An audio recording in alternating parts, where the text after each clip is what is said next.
This is Coffee, Country, and Cody. Hey, from our new studio home of about 3 months, the Acuff House here on the Grand Ole Opry Plaza. Welcome in. I'm Bill Cody, Kelly Sutton, Charlie Mattos, Annie Nye, our studio director, Jeff Roberts, rock solid up there in master control this morning. And we're talking CMA fashion right out of the box in the 8 o'clock hour this morning, which you are speaking my love language right now. Come on. There's the queen of the red carpet right there, Kelly Sutton. Yeah.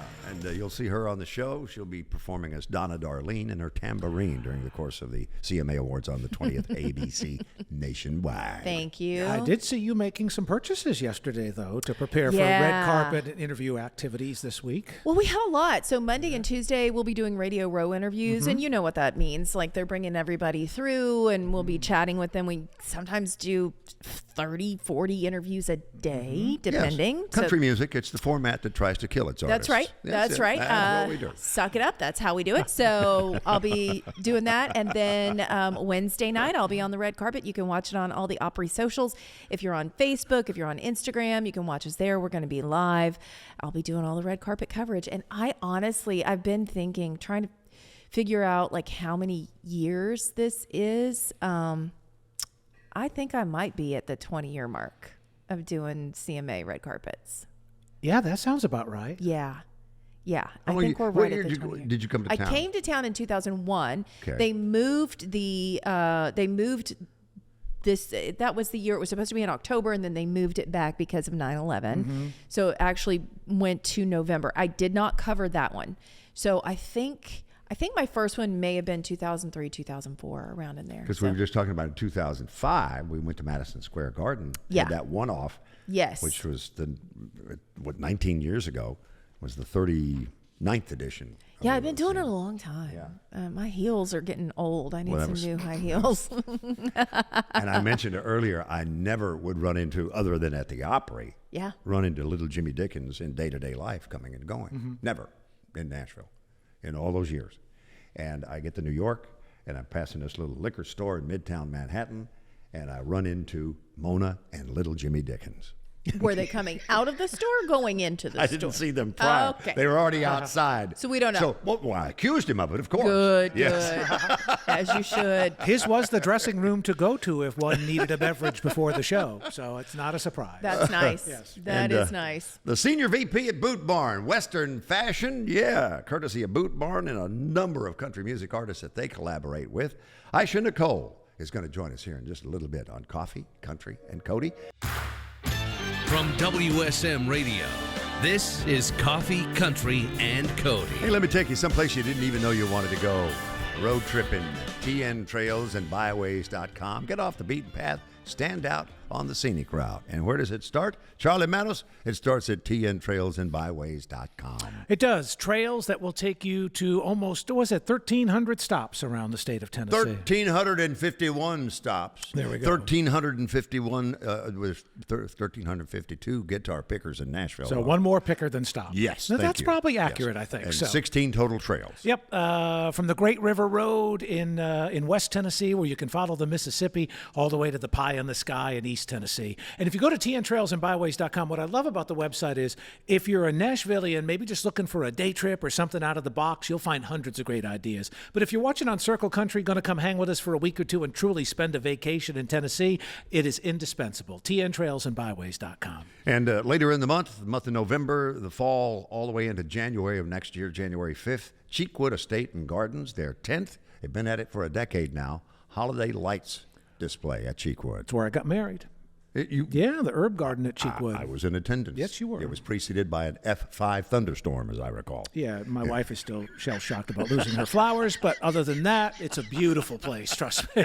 And as soon as they said I do, two geese, and geese are monogamous, two geese flew over the wedding ceremony. Well, I knew there's a reason I made it 19 years. I had to be something. So I just want to know who said cue the geese. That's right. That's what I want to know. tntrailsandbyways.com. Stand out on the scenic route. Isha Nicole, welcome to Coffee, Country, and Cody. Thank you for having me. It's very exciting as we get ready for CMAs to hear Kelly Sutton talking about all the fashion for her personally and working the red carpet and Boot Barn now, synonymous with country music artists. I was just looking whether it's Miranda Lambert, Jelly Roll, Morgan Wallen, at handsome Riley Green. I mean, Boot Barn is in the big middle of it, and that's what you do day to day at Boot Barn, isn't it? Yes, sir. Yeah. So I work and I set the creative direction for all of Boot Barn as well as the marketing strategies. I just love that we are in a moment right now where I get to talk fashion with another girl. Like, there you go. I've been waiting for this moment to happen. And the fact that you guys have so many cute things. I mean, I've been on the website. This has really been, I don't want to say a complete departure. Boot Barn has always had really cool things, but just in the last few years, probably in the last 8 years since you took over, things have really blossomed, and like the collections are just so vast. No matter what you like, there's something available for you on Boot Barn. And I think particularly for women. Yeah. Absolutely. So we say our core customer feeds America, builds America, and protects America. However, we have incredible fashion pieces for our Western fashion enthusiasts. And you're totally right. There's been a huge uptick in Western fashion. And I think it stems from pop culture like Yellowstone, extending all the way to crossover artists from Post Malone, and the like, Beyonce and her interpretation of Western fashion and country music. And you also see it in high fashion with Pharrell Williams and Louis Vuitton. And it's this really exciting period in fashion in general within the Western space. So how did you come to marketing and fashion? What's your background? I know you said you were a San Clemente, California girl. Yeah, I grew up in a small little beach town, and in my beach town, we didn't even wear shoes. Like it was, so cowboy boots were a departure. However, what got me into it is I worked in manufacturing of cowboy boots, and that was really my start into the Western world. And what hooked me was the culture, cowboy culture, the idea of helping your neighbor, doing what's right and not what's easy. Just the values of the West really is what got me to stay. And you guys are doing a very cool fashion show. People can watch it. It's coming up in December. They'll be able to watch it. Correct. But it's being filmed here. Yes. And this is probably, is it one of the biggest things that you guys have ever done with the fashion element? Yeah, absolutely. For me personally, it's the biggest project of my life. So No pressure. You got this. You got this. It's going to be great. Yeah. So Hey, don't peak too soon. You got a lot of life to live. so far. There you go. Yes, I'll I take know. that. We're just I'll getting take that. started. Yes. So our fashion show, it's called Voiceless. It's our 2024 Boot Barn fashion show. And I've done virtual fashion shows and we've done live shows. However, this show is different because it's being broadcast, like you said, on Roku on December 15th. Nice. And there's, within the broadcast special, there's a build to the actual show itself. Plus, there's the red carpet element. You get to see celebrities being interviewed and then in attendance at the fashion show. So there's the live fashion show piece. And then throughout, sprinkled are actually charity vignettes. And so we partnered with Jelly Roll, Miranda Lambert, and Riley Green to share really important stories throughout the West. And you've picked a really iconic Nashville place for this. I mean, folks are going to get to see the Parthenon. What an iconic venue for this event, huh? Yes, yeah. It's unexpected to say the least, Yeah. but the whole show is. Oh, that's going to be so fun. Yeah. So let's talk a little bit about what you're seeing trending right now, because as we mentioned, we're seeing an uptick in Western influenced fashion, whether it be from a Beyonce album or just people that are watching Yellowstone going, I want to be Beth Dutton. How can I look like her? Hey. What Yeah. are you looking at that you really are seeing happening right now, trending? Isha was best dressed at Stagecoach. Oh, nice. I saw that. Did I see that? I was at Stagecoach. I don't know if I was best dressed, but I like to wear fabulous things. Well, that's what I found online. Oh, there knowing you go. you were coming. Oh, there you go. Oh, perfect. Yes. So what I'm seeing trend-wise is, and this is in crossover fashion as well, is shades of red. That'll continue to build, varying shades of red throughout the holiday season, fabrications with sheens, and that can be patent leathers, and that can be metallics and rhinestones and, you know, any sort of glitz. And you'll see a lot of that at the CMA Awards, as well as leopard prints, any sort of animal print. And Leopard is neutral now. yeah, it is. It's Leopard a is a complete neutral. and you can pair it with other We're having prints. a discussion. Y'all Yes. quit laughing at us. This is real talk Well, now. you know, if you need help, Kelly has her own bedazzler too. I do, so of she can course. do work. Oh you know, she my can God. she can be Everybody creative. needs us, right? All That's right. what we need. I'm backing this up on Pinterest. Yes. Best dressed at Stagecoach goes to Isha Nicole. These Senorita bells are hot. Nice. I love this for me. I didn't know this about myself. Complete with picture. Got photos. Wow. I love that Boot Barn is thought of now as more than just boots. And I think that that's really the coolest part about it. We get to talk about it when we're hosting the Opry, and you guys have been a sponsor of the Opry for a very long time. But when you walk in and you see so many other things, I love that it's now really opening up the floodgates for anybody that walks in there. Yeah, absolutely. Me too. So cool. And talk specifically as we wrap up about what's significant about and different for Miranda Lambert, Jelly Roll, Morgan Wallen, Riley Green, and how you came to work with them at Boot Barn. So Morgan Wallen is part of our tour sponsorship. We have something called Boot Barn Live, where we sponsor up and coming artists as well as, huge artists like Morgan Wallen on their tour, and look to partner with them on different creative projects throughout the year. Riley Green, Miranda, and Jelly Roll are part of our Voiceless fashion show. And we're working with Riley Green with Heroes and Horses, which is an organization that pairs veterans with Mustangs for mutual rehabilitation. Oh, I love that. Isn't that cool? Yeah. And Jelly Roll, we're working with him for Mustangs of America, which pairs inmates with Mustangs for, equine therapy, and also to give both parties a second chance. So the Mustangs to then go out and be adopted, and the inmates to learn the skill of cowboying. And Miranda Lambert is through Mutt Nation. So this is her first year that she's giving an award. It's called the Ida Wind Award, which is the name of her first horse. And it's an equine award, and she's giving it to Lucky Break Rescue, which really focuses on slaughterhouse horses and finding them forever homes and getting them healthy and getting them out there. So all three organizations have a through line of horse rehabilitation efforts, but paired with incredible organizations and veterans and prison inmates and the like. Wow. So cool. Great work. Thank you for coming to see us. Yes, thank you for having me. Welcome to the CMA Awards celebration that is in Nashville, Tennessee, that Boot Barn is such a huge part of this year. Honored to be here. And Kelly mentioned our our Opry sponsorship. Yeah. 5 Nashville locations: Brentwood, right. Lebanon, Goodlettsville, downtown on Lower Broad, and right across from where we're sitting at Opry Mills Mall. That's- Boot Barn. Well done, sir. We've all read it a few times. We've all read it several times. And December 15th, you'll be able to see the fashion show on Roku. This is Coffee, Country, and Cody. More Coffee, Country, and Cody is on WSM.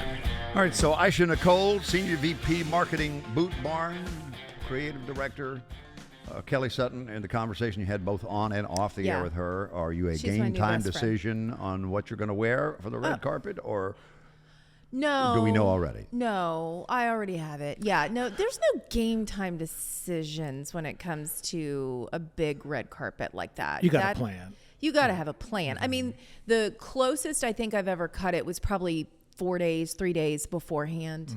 But yeah, you kind of have to know what you're going to But wear. I see it in your eyes. You don't know. No, I do. It's at home. I got it from Jonathan Kane.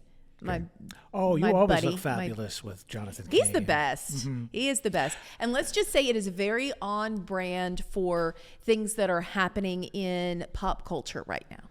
Okay. You're more of a Bill Anderson man. No, I'm more of a Jonathan Kane man, but the guy from Journey, not the fashion designer. Yeah. So, jeans and a black T-shirt. There is a different Jonathan Kane. There are two different ones. It is the happiest I've seen you in the 3.5 years here at Coffee, Country, and Cody. It's like when I get to talk Elvis on the air. yeah. It doesn't happen often, but when it does, it's like, I'm in my element now. She walked in and I was like, oh, we're friends. I love this. They do have so many cute things, and I could buy a lot of them online. Hey, let's talk a little bit about Randy Travis. This is really special. So Randy has found out he has another award coming. This time it is very specific to Nashville. He is being honored with the 2024 Nashville Symphony Harmony Award. This is at the 40th Annual Symphony Ball happening December 14th. It's at Nashville's Schermerhorn Symphony Center. Randy shared in a statement, "My passion for music brought me to Nashville. My love for Nashville kept me here. This is my lifeline." So very honored that he is going to be the recipient of that. Past recipients include Dolly Parton, Taylor Swift, Carrie Underwood, Miranda Lambert, Keith Urban, Vince Gill, Leanne Rimes, Faith Hill, and Tim McGraw. So again, that's happening December 14th at our Schermerhorn Symphony. Dwight Yoakam is going out on tour next year, y'all, and the tickets are going on sale next week. Check it out. It's the Cosmic Roundup and Rodeo Tour, which just sounds fun. Like, I want to go see that before I even knew who it was. Well, then when you find out who's on the bill, you definitely want to see it. It's Dwight Yoakam, the Mavericks, and 49 Winchester. They're going to be all over the Southwest. They're going to be hanging out over here with us in the Southeast. They aren't doing a lot of California, Montana, Wyoming dates yet. I have a feeling that's going to come. He's not going to skip over California, but right now you can see the full lineup on his website. It's at dwightyoakam.com. Also, tickets go on sale, as I mentioned, November 22nd, which is next week. So you want to get those and go hang out with Dwight and friends. And that new album, Brighter Days, and it's been a while since he had a new full album, is out today, wherever you get your music.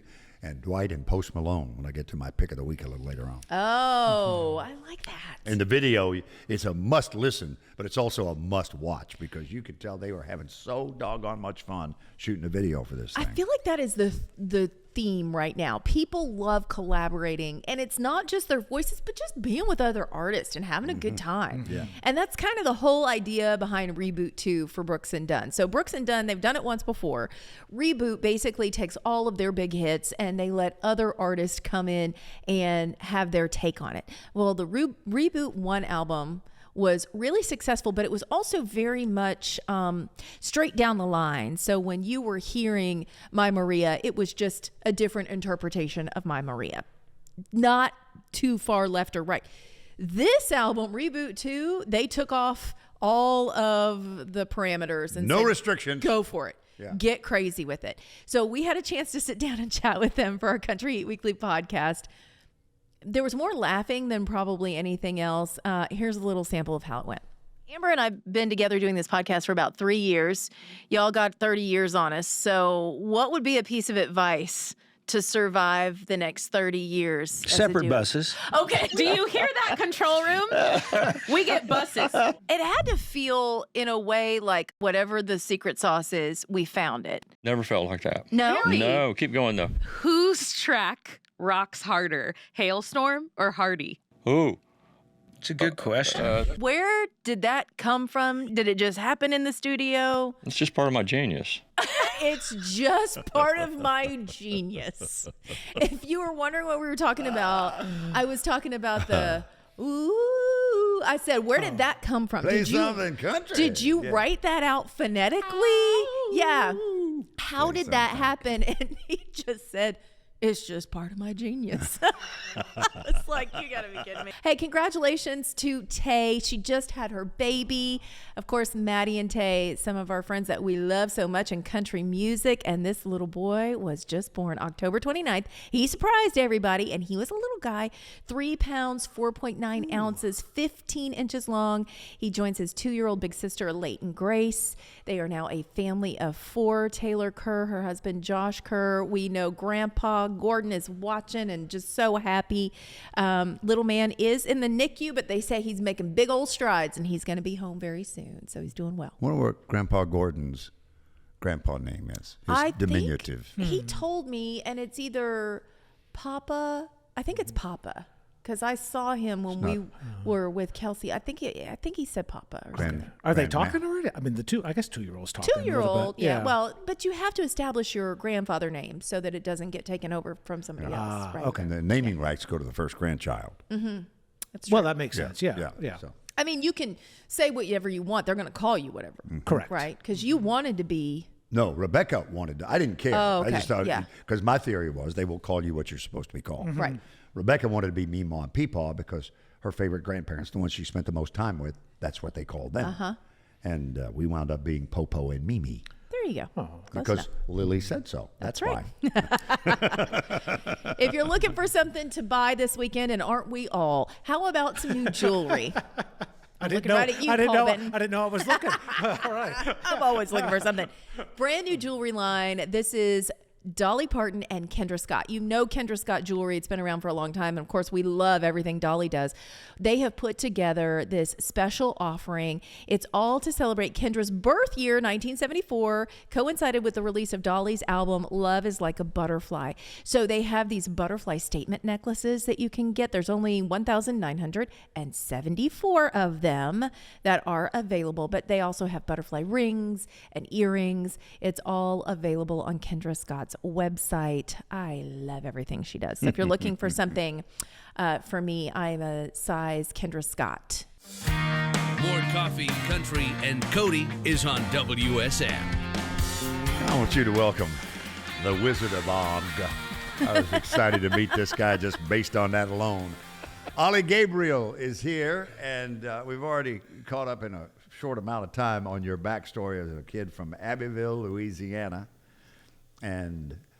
but you blew up in Europe, and in between there was a stint you were property of Uncle Sam in the United States military. Yes, so sir. Give us a little backstory there. Fill in the blanks. Fill in the blanks. Well, first, thank y'all for having me here. The Wizard of Og. I haven't heard that much. I like to say the Wizard of OG. But the OG stands for Ollie Gabriel. I'm from Abbeville, Louisiana, born and raised. I joined the Army 3 weeks before 9/11 because I had this idea that I wanted to start a record label when I was in high school. Because I was really inspired by all the independent musicians in Louisiana. You know, there was a lot of big independent movement. And somebody told me that, oh man, the Army, you make a lot of money, such and such. So I went to basic training. I joined 3 weeks before 9/11 and then got activated. And I remember I was like, oh damn, this is real. This is real, like just my luck. And but such a great experience. One of the best experiences. I think it shaped me a whole lot in that journey. And Were you deployed? I was activated twice, but I was not deployed. I did. When you say activated, what does that mean? That just means like where they activate your unit and say like, okay, like I was in college at the time, so they pulled us out of school and I became full-time active Army and like training. So basically I was on alert. I was in a unit that was deployed and man, God just had something different from my life. I was actually on the bus. We were getting ready to leave. My unit, I got activated to go, and I was one of like 50 people out of a unit of 240 some people that got put on what's called rear detachment. And at the time I'm 19 years old. And literally on the bus, they're like following names, fall out in formation. I get off the bus. Everybody who was on that bus went to Iraq for 2 years. And that was kind of the first, I guess, what would you call intersection, fork in the road of my life. And then from there, I was on active duty, and I took that as a sign from God. I was like, okay, well, God doesn't want me in Iraq right now. I'm 19 years old, so it's kind of this bittersweet thing because all my friends were on that bus that we all joined together. And, I really kind of said, you know what, I got to figure out how to get out of Louisiana, how to go after my dream, because I always knew I wanted to be on stage and performing for people and making music. And I got the Army to transfer me to, I found a unit in California because I knew I needed to get to LA. That was my idea. If I wanted to, I was like, if I want to make it, I got to be in New York or LA, and I don't like the cold, so LA it is. I'm a tropical people, So was there a part of your mentality that thought, man, I have been given a big break here. Let me not squander this. Let me take full advantage of this break I just got. Absolutely. I think that I've always been a person of faith. And really just believing that that God had His hand on my life. So I see things happen, and I'm like, okay, that's God talking to me. He's telling me something. So I did look at it that way. Was church music your first music? It was. I was actually my church musician. I wouldn't say it was my first music.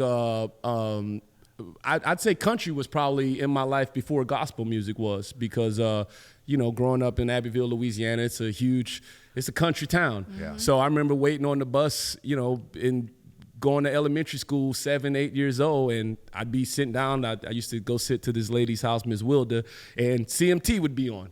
So that's where we would wait on the bus stop, and so I'd be watching Alan Jackson and Garth Brooks and Brooks and Dunn and all these, these guys. I'm dating myself, you know what I mean, right now. But so country music was probably in my life before even gospel music. And then when I was maybe about 11 years old, my mom and we started going to church more like regularly, and I became my church musician.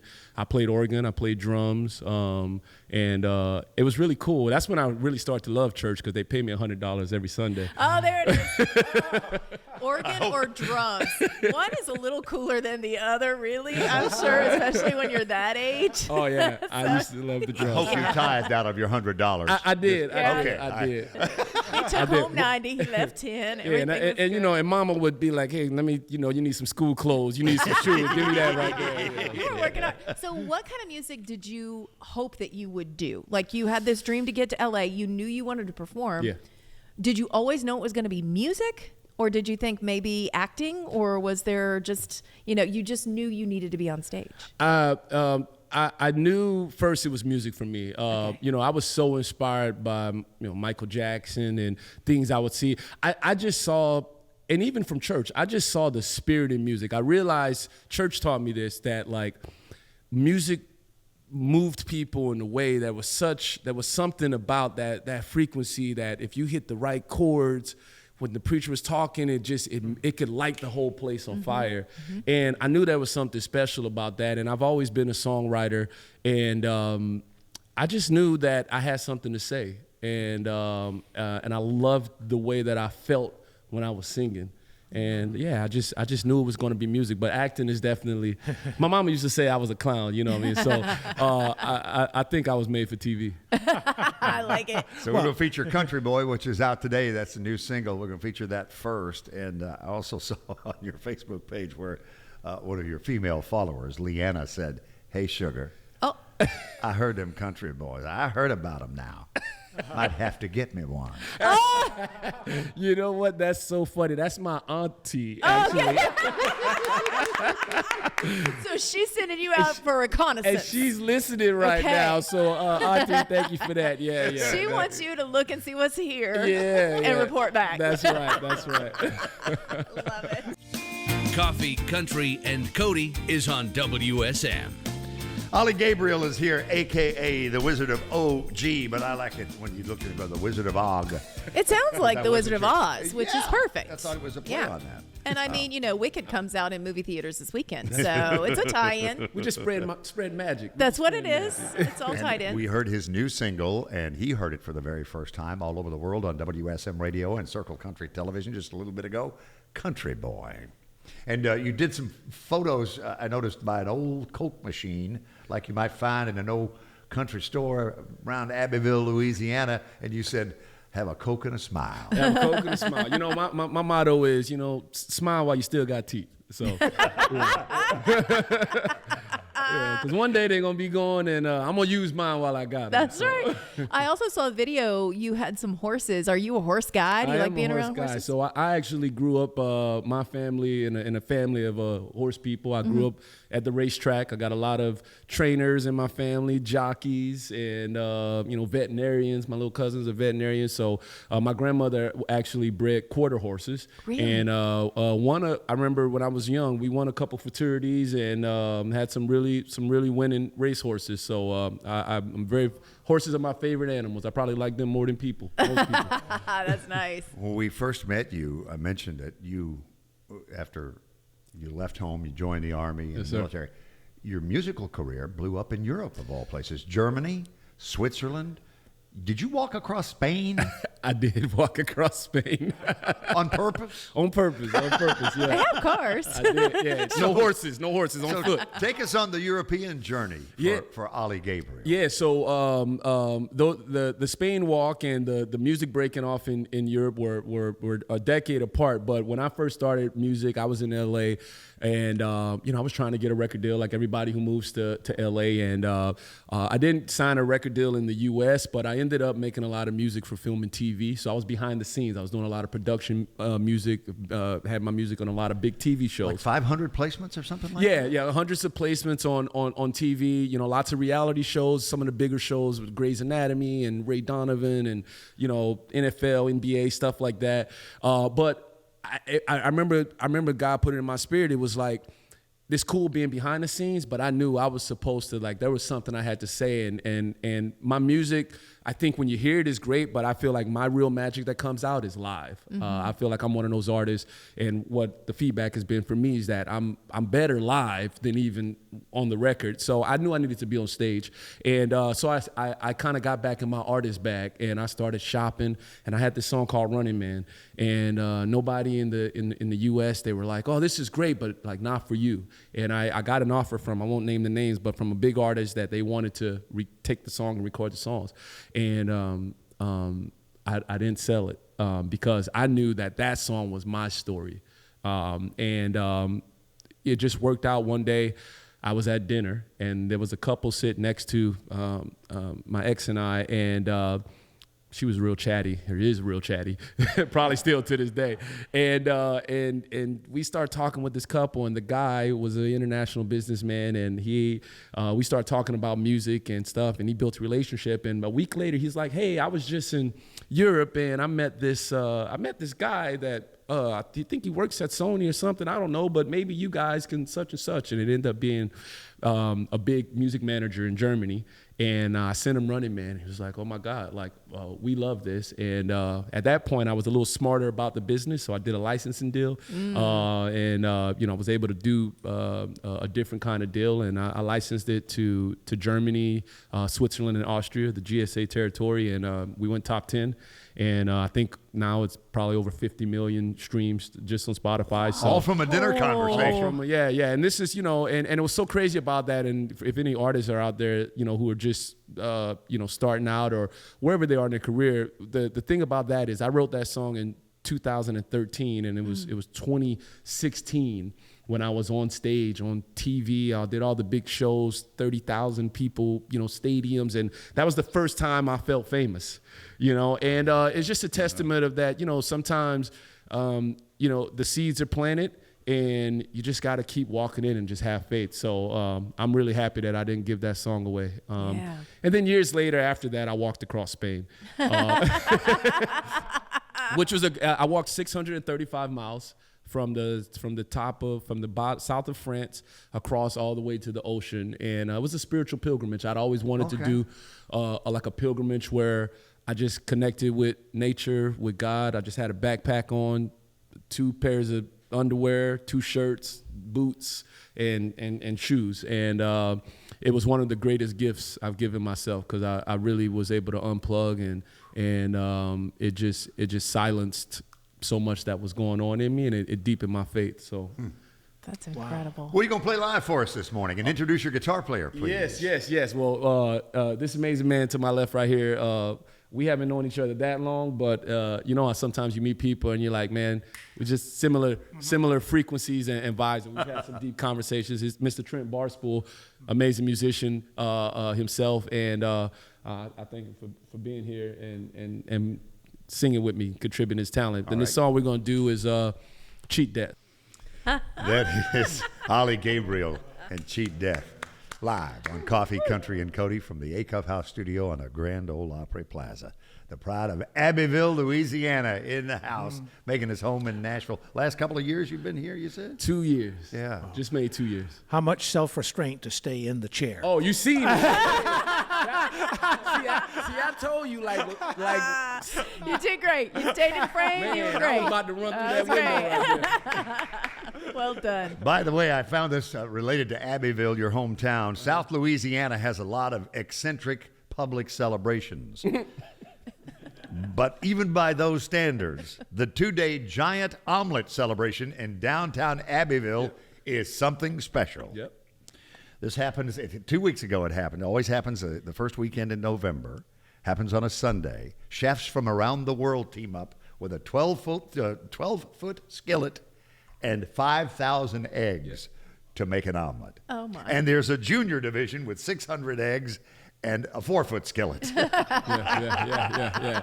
Oh, the line to the bathroom is long, y'all. I'm telling you.